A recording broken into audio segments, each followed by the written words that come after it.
अब खबर जिसे आज जिसने भी सुना या देखा वो पूछ रहा है कि जो बेटा पापा की जान था उसी ने पापा की जान बेरहमी से क्यों ले ली। खबर लखनऊ से आई जहां अक्षत इकलौता बेटा है।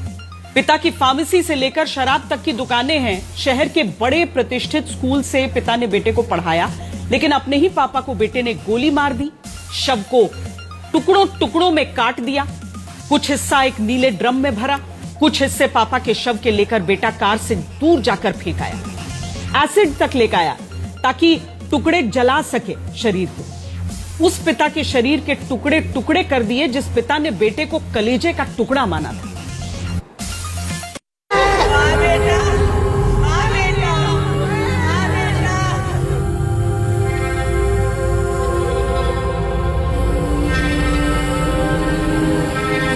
जिन बाहों के घेरे ने दुनिया के हर डर को बेटे से दूर रखा होगा, जिनके कंधे पर चढ़कर आसमान को छू लेने का गुमां होता होगा, जिनकी उंगलियों को थामकर बेटे ने रखा होगा पहला कदम, जो माथे पर हाथ फेर देते होंगे तो हर दर्द दूर हो जाता होगा।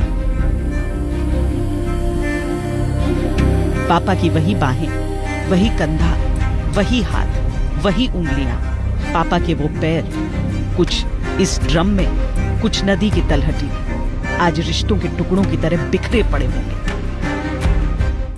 उसने जो है राइफल से गोली मार दी है उनको। इसके बाद सबके कई टुकड़े कर करके इधर उधर फेंका है और धड़ को सबसे नीचे वाले फ्लोर में ले जा करके एक नीले ड्रम में डाल के उसने रखा था। बहन जो लड़के की है वो बहुत सदमे में है, वो भी उस वक्त यहीं पर थी। इसी कमरे में थी और बेटी के सामने ही ये सारी वारदात हुई है। बेटी के सामने सारी वारदात हुई है। और बेटी का ये कहना है कि हमको डरा दिया गया था, भाई द्वारा कह दिया गया था कि तुम किसी से कहना नहीं, तुमको भी गोली मार देंगे। हाँ, पापा को दर्द नहीं होता, पर कनपट्टी पर बंदूक ताने बेटे की आंखों में उतरा खून देखकर कलेजा तो फट ही गया होगा। शायद उस गोली के चलने से पहले ही मर गए होंगे पापा। शव को साक्ष्य मिटाने के क्रम में शव के कुछ टुकड़े किए हैं और उसमें से जैसा उसने अभी बताया है कि हाथ और पैर को काट करके किसी जगह पे उसने फेंक दिया है। और जो बॉडी का जो मेन धड़ है वो इनके ग्राउंड फ्लोर से मिला है, जिसकी उसने खुद ही बता दिया है, उसको परीक्षा बता दिया है और आला कत्ल को भी उसने बरामद करा दिया है। शुरू शुरू में अच्छे तो लगते होंगे ना पापा, जिंदगी के पहले हीरो रहे होंगे पापा, जिनके हाथ पकड़ते ही कोई छू भी नहीं सके ऐसा लगता होगा। फिर क्या हुआ? पापा का प्यार अच्छा और डांट बुरी, इतनी बुरी कि पापा ही बुरे लगने लगे। मार दिया और टुकड़े टुकड़े कर दिया। नीट लोग कर रहे हैं इतना बड़ा कारोबार, वो जहाँ चाहते वहाँ। नीट का कोई ताल्लुकात नहीं। क्या है अब क्या बता दे, वो तो वही बता सकते हैं। बहन भी चुप है, वो तो वही बता सकते हैं क्या है। दोनों को पता था इस बारे में, बहन भाई दोनों? अभी नहीं बता सकते भाई, ये कुछ नहीं बता सकते।